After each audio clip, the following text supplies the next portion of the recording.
good results.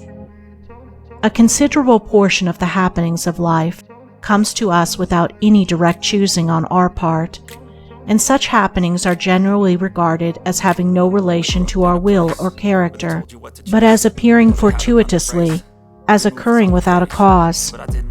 Thus one is spoken of as being lucky and another unlucky, the inference being that each has received something which he never earned, never caused. Deeper thought and a clearer insight into life convinces us, however, that nothing appears without a cause, that cause and effect are always related in perfect adjustment and harmony. That being so, every happening directly affecting us is intimately related to our own will and character, is indeed an effect justly related to a cause having its seat in our consciousness. In a word, involuntary happenings of life are the results of our own thoughts and deeds. This, I admit, is not apparent on the surface, but what fundamental law, even in the physical universe, is so apparent? If thought, investigation, and experiment are necessary to the discovery of the principles which relate one material atom to another, even so are they imperative to the perception and understanding of the mode of action which relate one mental condition to another. And such modes, such laws, are known by the right doer, by him who has acquired an understanding mind by the practice of true actions. We reap as we sow. Those things which come to us, though not by our own choosing, are by our own causing. The drunkard did not choose the delirium tremens or insanity which overtook him, but he caused it by his own deeds. In this case the law is plain to all minds, but where it is not so plain, it is nonetheless true. Within ourselves is the deep-seated cause of all our sufferings, the spring of all our joys. Alter the inner world of thoughts, and the other world of events will cease to bring you sorrow. Make the heart pure, and to you all things will be pure, all occurrences happy and in true order. Within yourselves deliverance must be sought. Each man his prison makes.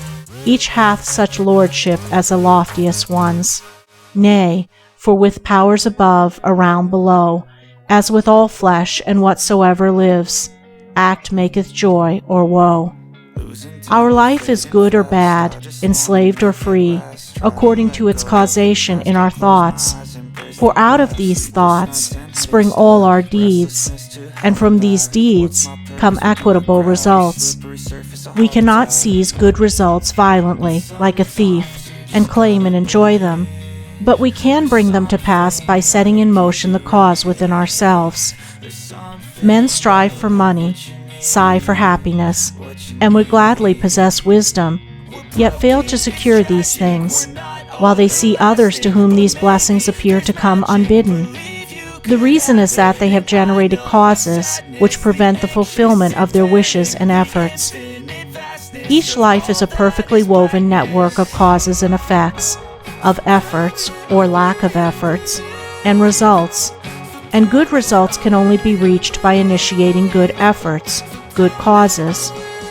The doer of true actions, who pursues sound methods, grounded on right principles, will not need to strive and struggle for good results. They will be there as the effects of his righteous rule of life. He will reap the fruit of his own actions, and the reaping will be in gladness and peace. This truth of sowing and reaping in the moral sphere is a simple one, yet men are slow to understand and accept it. We have been told by a wise one that the children of darkness are wiser in their day than the children of light. And who would expect, in the material world, to reap and eat where he had not sown and planted? Or who would expect to reap wheat in the field where he had sown tares, and would fall to weeping and complaining if he did not?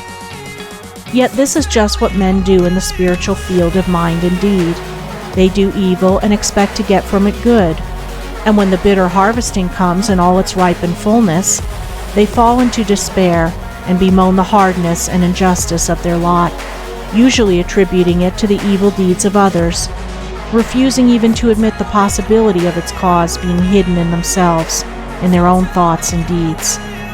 The children of light, those who are searching for the fundamental principles of right living, with a view to making themselves into wise and happy beings, must train themselves to observe this law of cause and effect in thought, word, and deed, as implicitly and obediently as the gardener obeys the law of sowing and reaping.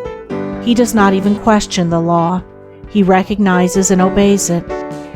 When the wisdom which he instinctively practices in his garden is practiced by men in the garden of their minds, when the law of the sowing of deeds is so fully recognized that it can no longer be doubted or questioned, then it will be just as faithfully followed by the sowing of those actions which will bring about a reaping of happiness and well-being for all.